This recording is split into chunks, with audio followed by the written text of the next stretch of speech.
अस्सलाम वालेकुम, welcome to my YouTube channel. कैसे हैं आप सब? उम्मीद करती हूँ आप सब बिल्कुल खैरियत से होंगे। आज की जो वीडियो है इसमें मैं आपके साथ शेयर करने वाली हूँ, बच्चों से रिलेटेड है।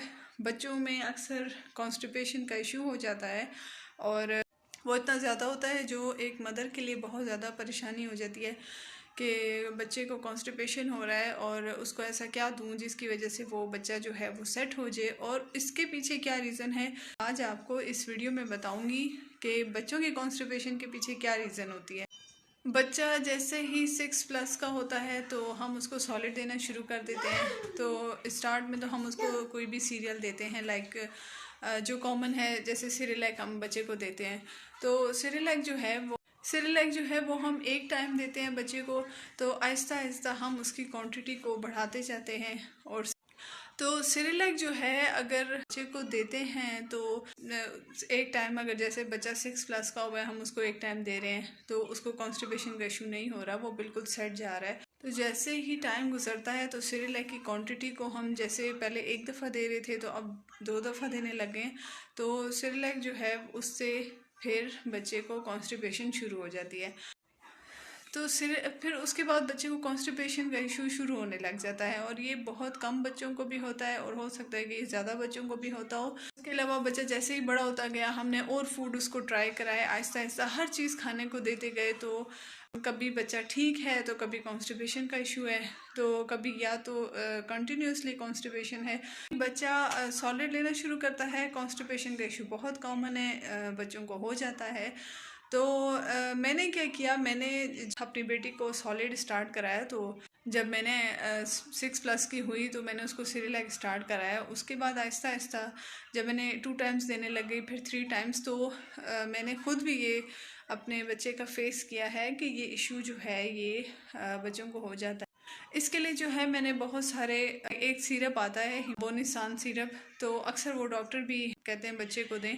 मैं साथ साथ वो भी देती रही, लेकिन बोनिसान सिरप भी मैं देती रही और उसके बाद मतलब मुझे फ़ील हुआ कि ऐसा ऐसा हर चीज़ जैसे वो खाने लग गई, तो मुझे ये लगा कि अब और ज़्यादा हो रहा है। तो फिर ये हुआ कि डोफोलिक सिरप है वो मैं वो स्टार्ट करा दिया। मैंने सोचा कि उससे कुछ फ़र्क पड़ जाए, उससे भी फ़र्क नहीं आया।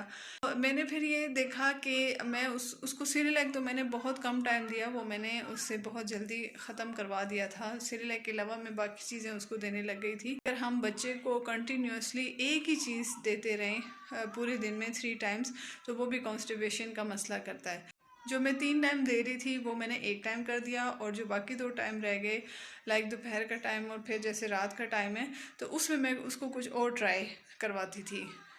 थोड़ा देती थी लेकिन उस चीज़ से हट के मैं देती। बच्चा जो है जब कुछ खाता है तो सम टाइम फाइबर की कमी हो जाती है बच्चे में, और फाइबर जिन चीज़ों में है तो वो हम यही सोचते हैं बच्चे के दांत नहीं है तो वो कैसे खाएगा, तो उस वजह से जो फाइबर वाली चीज़ें हैं वो मिस हो जाती हैं। मैंने फिर सेब को जो है वो बॉयल किया, सेब को जो है वो मैंने मैश किया और वो मैं उसको एक टाइम वो दे देती थी। बॉयल एग दिया मैंने उसको, जो भी लाइक जो मैं खा रही हूँ तो वो थोड़ा सा उसको टेस्ट करवाती रही। ये सोचती रही कि हो सकता है कि इस चीज़ से अभी भी हो रहा हो, तो उस चीज़ को मैं स्किप करती गई कि हो सकता है कि बॉयल एग से हो रहा हो, तो कुछ टाइम बॉयल एग को स्किप। फिर मैंने सोचा कि हो सकता है कि जो मैं उसको चीज़ दे रही हूँ तो आहिस्ता आहिस्ता स्किप करती गई और चेंज करती गई। उसकी जो वो ले रही है उसकी खुराक को मैं चेंज करती गई। इस तरह से मुझे आइडिया होता गया कि कौन सी चीज़ ख़राब कर रही है, कौन सी चीज़ सही जा रही है।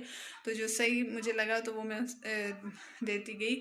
तो बच्चों में फ़ाइबर की कमी हो जाती है, हमें नहीं आइडिया होता कि किस चीज़ की कमी हो रही है जिसकी वजह से बच्चे को कॉन्स्टिपेशन का इशू हो रहा है, तो उसको सॉल्व कैसे करना है। तो फिर जी मैंने डॉक्टर हैं जिसके पास मैं अपनी बेटी को लेके जाती हूँ, मैंने उससे कहा कि इस तरह से ये इशू हो रहा है, तो हर मेडिसिन ट्राई कर लिए और जो सिरप है वो भी ट्राई कर लिए और ख़ुद से भी सिरप जो हैं वो मैंने सर्च करके ट्राई किए, लेकिन कोई फ़र्क नहीं पड़ा। तो उन्होंने जो है मुझे एक सिरप बताया कि बच्चों में जो है वो, उनसे मुझे पता चला कि बच्चों में फ़ाइबर की कमी हो जाती है। तो जो बच्चे हैं उनको फ़ाइबर की कमी जब हो जाए तो उसके लिए तो उन्होंने कहा कि जी सिरप जो है वो आता है, तो वो सिरप मैं आपके साथ शेयर करती हूँ। वो ये वाला सिरप है, फाइबर सिरप है, ठीक है, और अपने बच्चे को एज के हिसाब से आपने देना है। स्टार्ट में तो मैं 3 टाइम्स दे रही थी, तो उसके बाद जो है मैंने इसको कम करती गई। लाइक जब मुझे फील होता कि जी अब ये इशू हो रहा है, तो फिर मैं उसको ये सिरप देती हूँ। फाइबर की कमी की वजह से बच्चों में ये मसला हो जाता है। इतना बड़ा मसला नहीं है, लेकिन टेंशन तो है। ये ज़ाहिर है बच्चे को कॉन्स्टिपेशन है, वो जो खा रहा है मसला कर रहा है, उन बच्चों के लिए ये सिरप बहुत बेस्ट है। तो अगर आपको लगे कि बच्चे में जो है वो किसी चीज़ की कमी हो रही है जिसकी वजह से कॉन्स्टिपेशन हो रही है, पहले तो डॉक्टर पे ले जाएं। डॉक्टर की जो बताए डॉक्टर, उसी हिसाब से आप चलें, बच्चे को दें। तो ये सिरप जो है इस एक तो शुगर फ्री है, और कोई ऐसा लाइक साइड इफ़ेक्ट मुझे अब तक नज़र नहीं आया। मुझे जो सूट किया और जो मैंने अब तक सर्च किया, तो बच्चों की कॉन्स्टिपेशन के लिए ये सिरप मेरे लिए बहुत बेस्ट रहा है। क्योंकि बच्चा जब हर चीज़ खाने लग जाता है तो ज़रूर कोई ना कोई चीज़ जो है वो हज़म हो जाती है, और कुछ जो है वो हज़म नहीं होती, जिसकी वजह से कॉन्स्टिपेशन हो जाती है। तो ऐसे सिरप जो हैं, ऐसी चीज़ जो है आपके बैग में ज़रूर होनी चाहिए, ताकि आपको टेंशन भी ना हो, आप भी ईजी हो और बच्चा भी ईजी रहे। तो उम्मीद करती हूँ आपको मेरी वीडियो पसंद आई होगी। पसंद आई हो तो लाइक शेयर सब्सक्राइब आपने ज़रूर करना है।